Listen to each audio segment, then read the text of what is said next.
Hello, welcome back to my crafty cupboard. Today I'm going to show you how I use scraps to make these cute scrappy flowers.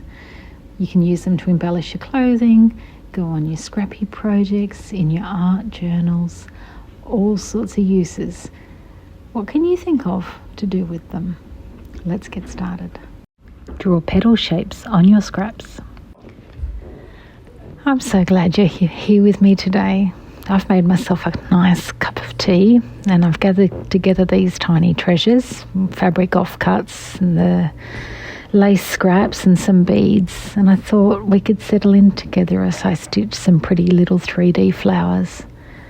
There's something so soothing about making something from nothing, isn't there?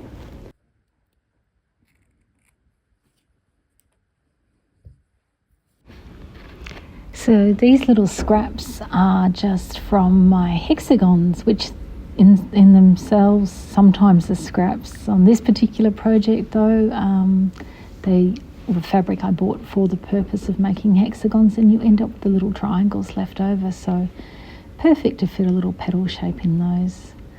It's just amazing how some scraps and some thread and you can create something beautiful. I hope you're in a comfy spot. Have you brought out your own stitching to stitch along with me, or are you just simply sitting back and watching today? Either way, let's spend a little time together, just creating something pretty and enjoying the piece.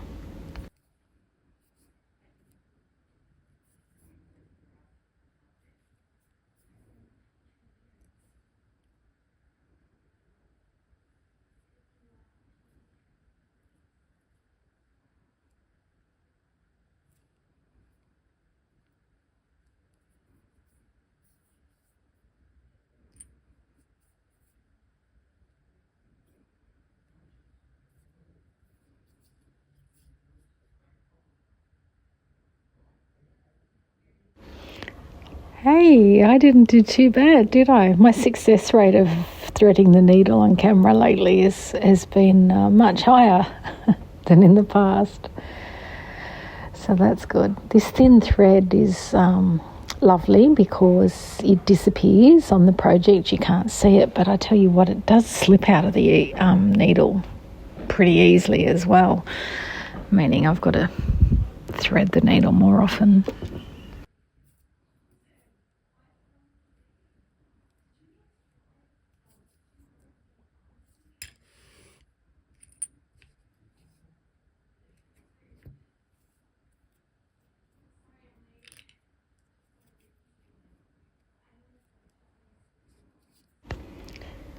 That petal proportion compared to the others is a little bit big, so let's trim that up.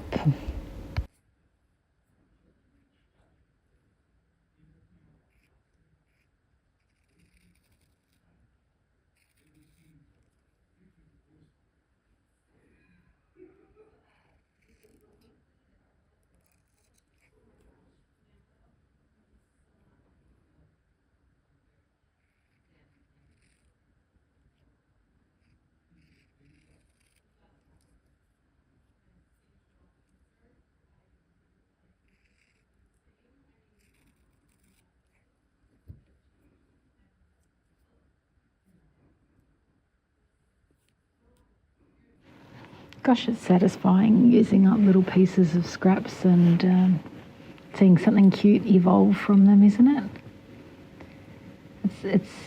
It feels good to use up sort of every bit.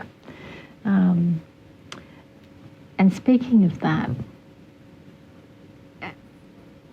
create and craft with Christine. Christine's done some great videos of using up the minuscule little scraps, the little offcuts of this, and Corrine and Dawn have been in Japan with the Patchwork Ninja, and they have done a workshop on confetti quilting with Noriko Endo.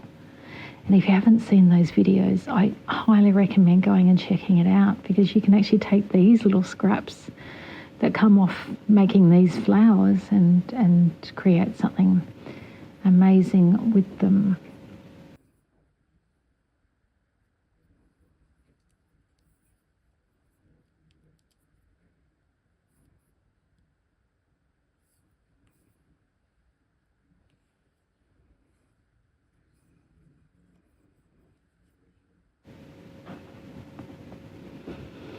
I just love flowers, and can it get any better than making flowers out of fabrics with flowers on them? You can.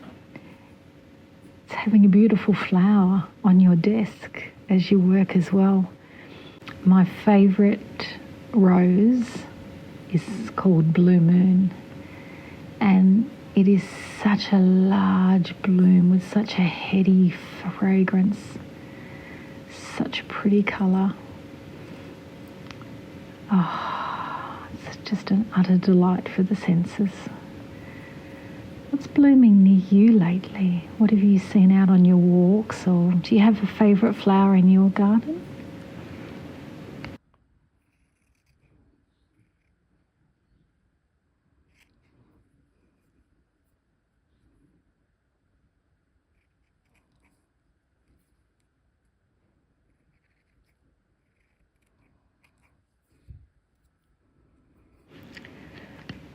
That vase is a piece by artist Kayo Yokohama. Kayo works out of her gallery in Blackheath in the Blue Mountains of New South Wales, and she has beautiful work, and I love this vase so much. It's really heavy in its base, which is wonderful for holding a single bloom. It means it doesn't topple over easily on my desk. And even just sitting on my desk empty, it's a thing of absolute beauty that just gives me such joy every time I look at it. And to hold it in your hands is magical.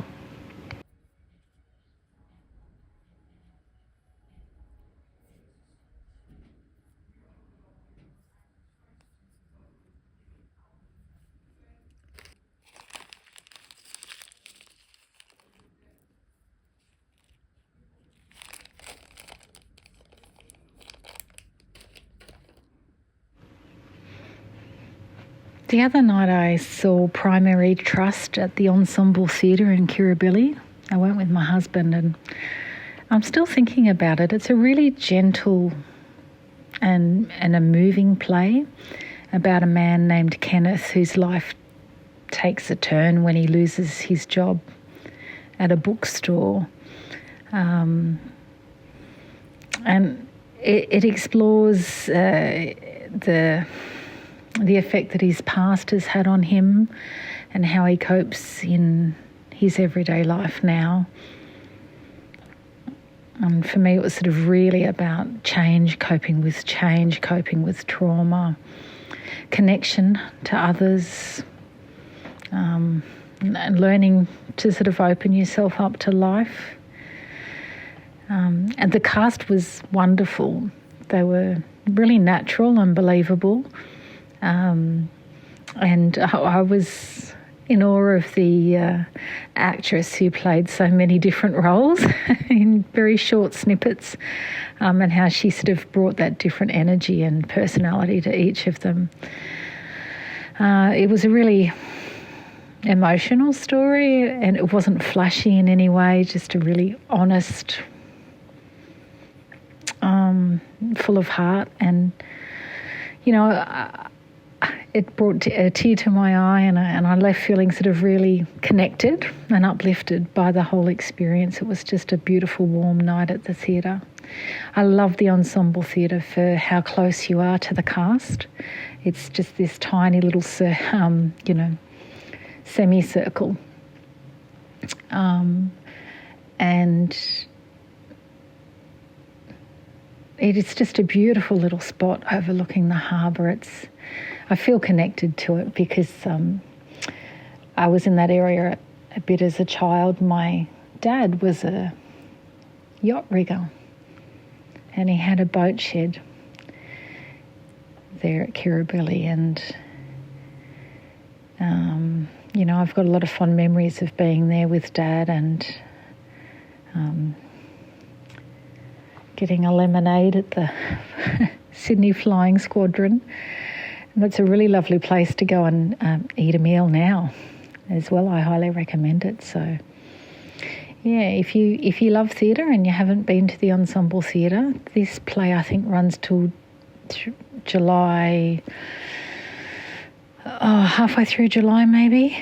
And I can really recommend it. And Kirribilli is such a beautiful spot. Don't tell everyone though. uh,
Have you read any good books lately? My sister bought for me 3 novels by Sally Page for my birthday. And so I have read all 3. So it's been about a month or so. And often I'm quite slow to read things nowadays, to be honest. I sort of like stitching, so you can't stitch and read at the same time because you can't hold the pages of a book open. And I don't know about you, but I forget everything that I read digitally. I remember much better. I still love the experience of holding open a book in my hands.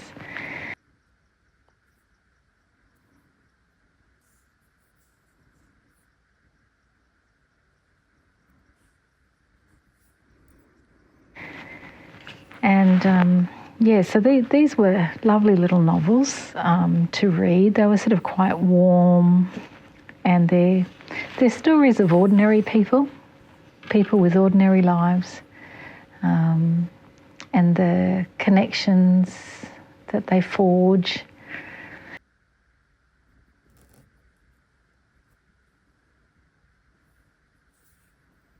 So there's 3. So I think the first one was The Keeper of Stories, and that's about a cleaner who collects stories of her clients. And so, that was a really interesting one. I loved that one. I read it very quickly. The next one, The Book of Beginnings, it's likewise. I really loved it. I sort of, found I couldn't wait to get home each day from work just to sort of read another chapter or so. And so in the Book of Beginnings, it's the story of a woman who takes over her uncle's stationery shop, and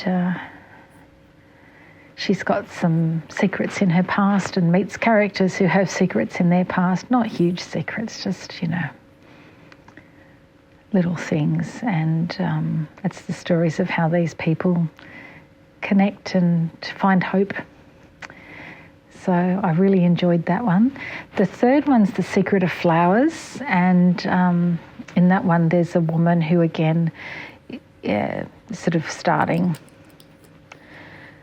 a fresh path, works as a florist in a garden centre.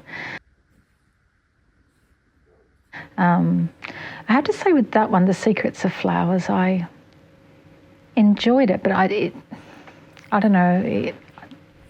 The first half of the novel, I found I had to sort of force myself to keep reading it. It sort of dragged a little for me personally, and then I loved the second half of it. So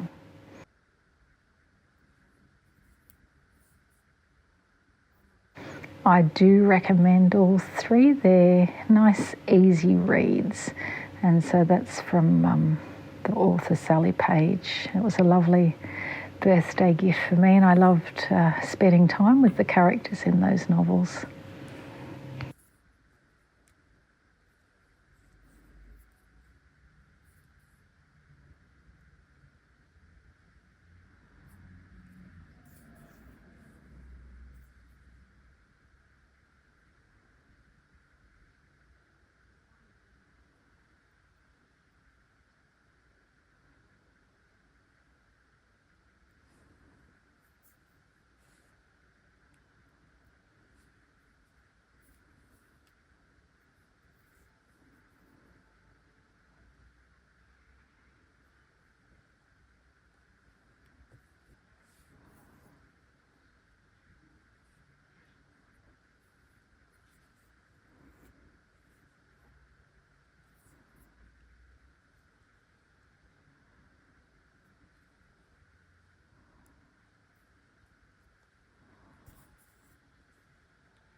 I had I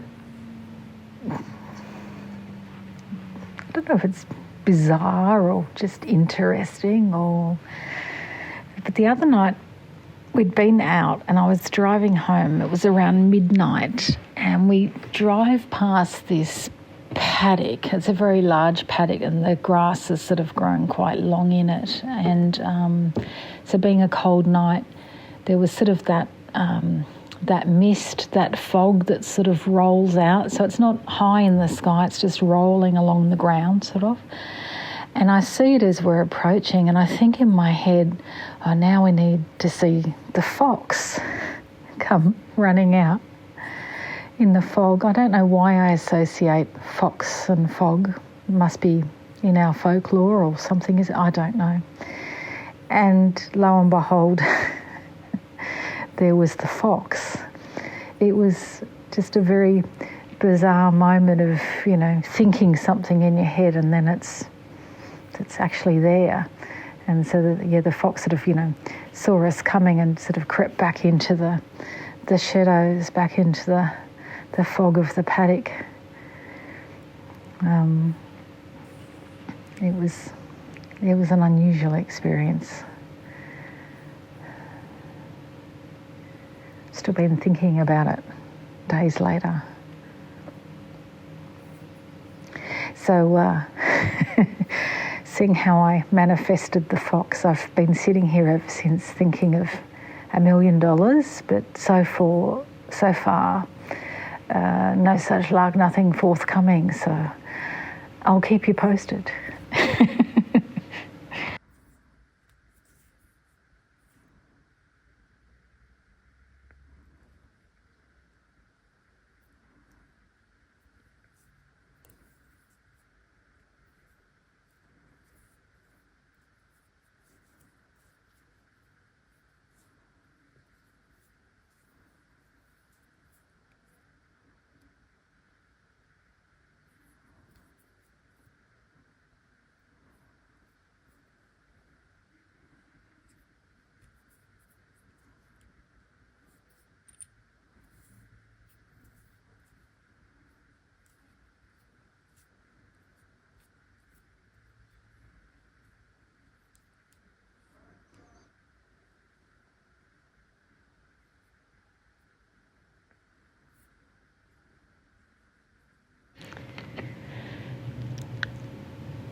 You can see it a bit better if it's on that felt background just because of my coloured board background at the back there. Actually, if you want to make this a bit more substantial, you could make petals out of felt scraps as well and have those sitting behind, so then you've got a multi-layered flower and it could be sort of, quite a substantial 3D piece. Speaking of my felt mat, all you slow stitchers out there, here's something for you. What about a slow stitched cover for your beautiful felt mat? Wouldn't that be pretty? let's do away with all the grey mats and cover it with something beautiful. Now I've just covered mine with, it's a piece of linen, and I bought it from Gail's Patchwork Emporium, and it's hydrangeas because I love hydrangeas, and it's purple because I love purple.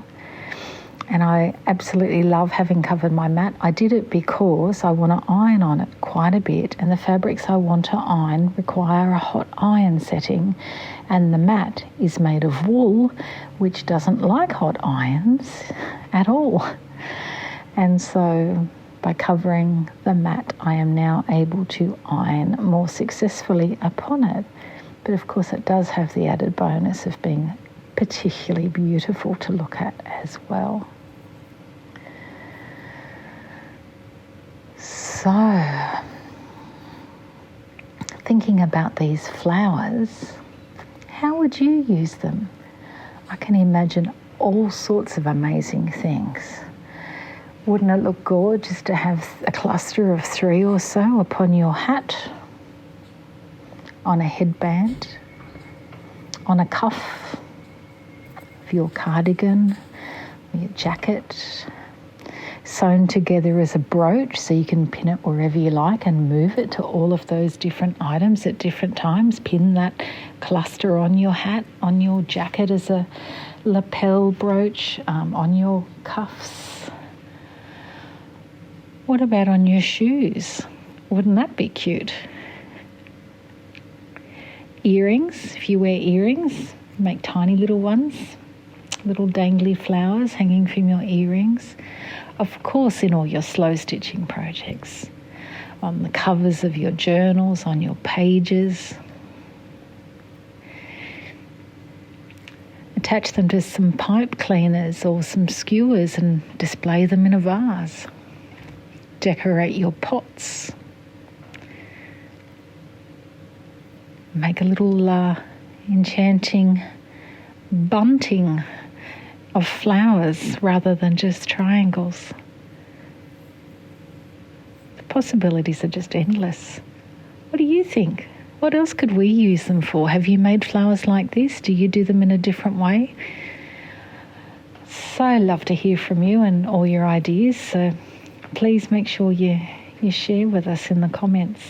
And also you can post on my community page now as well. So that's a new feature that's opened up. So you can actually share a photo if you've made some and pop it on my community page. So we'd love to see a post from you about what you've done with these little scrappy flowers.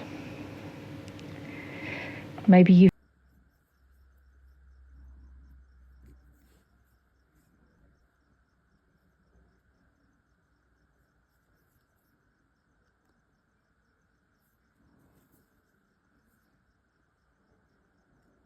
seen other people on YouTube do a similar thing and want to recommend those videos to us. Don't be shy.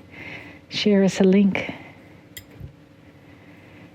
And if you're a YouTuber and you're just starting out your channel to do with sewing, by all means, please in the comments below just leave us a link to one of your videos so we can pop on over and enjoy spending time with you too.